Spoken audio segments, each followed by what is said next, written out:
आपण बघितलं असेल तर ठाण्यामध्ये किंवा मुंबईमध्ये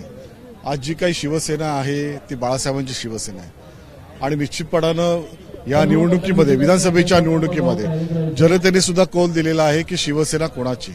न्यायालयाने सुद्धा दिलेला आहे आणि जनतेने सुद्धा दिलेलं असल्यामुळेच शिवसेना धनुष्यबाण हे एकनाथ शिंदेंचंच म्हणजे आपल्या सर्वांचं आहे आणि त्याच्यामुळे पुन्हा पुन्हा त्याच्यामध्ये जाऊन आपण ठाण्यामध्ये जाऊन धर्मवीरांच्या इथे जाऊन अशा प्रकारे सभा सुद्धा आपण बघितलं असेल त्यांच्या, तर त्या सभेला सुद्धा जवळजवळ मोजकीच माणसं उपस्थित असतात आणि अशा प्रकारचं फ्लॉप सर्व सभा आणि त्याच्यामध्ये आपलं अस्तित्व टिकवणं हे त्यांना आता महत्वाचं आहे आणि त्याच्यामुळे आज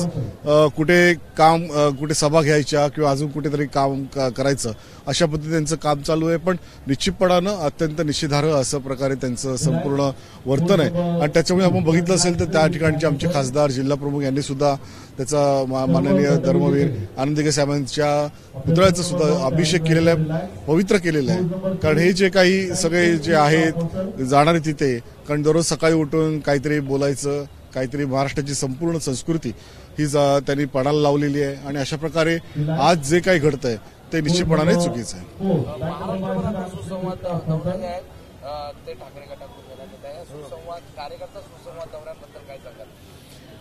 जर संवाद पहिल्यापासून दाखला असता तर निश्चितपणाने हा सुसंवाद ठेवण्याची गरज भासली नसते आणि हा संवादच राखलेला नसल्यामुळे आता सुसंवादाची गरज आहे आणि आता जरी तुम्ही कितीही सुसंवाद करा पण त्याचा काही उपयोग होणार नाही. पण शेवटी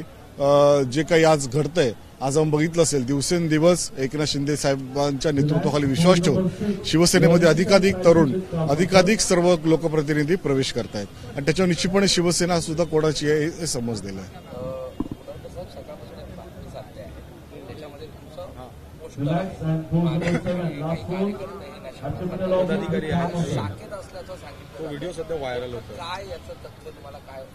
एक मी तुम्हाला निश्चितपणाने सांगेन, मी स्वतः गेल्या 40 वर्षांपासून शिवसेनेमध्ये काम करतोय.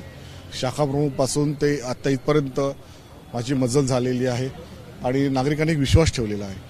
आणि निश्चितपणानं ज्या शाखा आमच्या सर्व असतात त्या आमच्या पवित्र मंदिर असतात आणि पवित्र मंदिरामध्ये आम्ही कधीच कुठल्याच गोष्टी करत नसतो आणि जर कोणी केल्या तर तो कोणी असून दे आम्ही त्याला शिक्षा दिल्याशिवाय राहत नाही. पण अशा प्रकारचं मी चौकशी केली तर अशा प्रकारचं वर्तन कोणी केलेलं नाही. आपण जे फोटो किंवा व्हिडिओ बघता आहात तर ते एका मंडळाचा कार्यक्रम होता, त्या मंडळाच्या कार्यक्रमामध्ये तो एक स्नेहसंमेलनाचा कार्यक्रम होता, त्या ठिकाणी मंडपही होता आणि त्याच्यामुळे शाखा दाखवून उगाचच खोटं नाटं आरोप करून बदनाम करण्याचा प्रयत्न अशा पद्धतीने या ठिकाणी चाललेला आहे आणि तो चुकीचा आहे. एबीपी माझा, उघडा डोळे बघा नीट.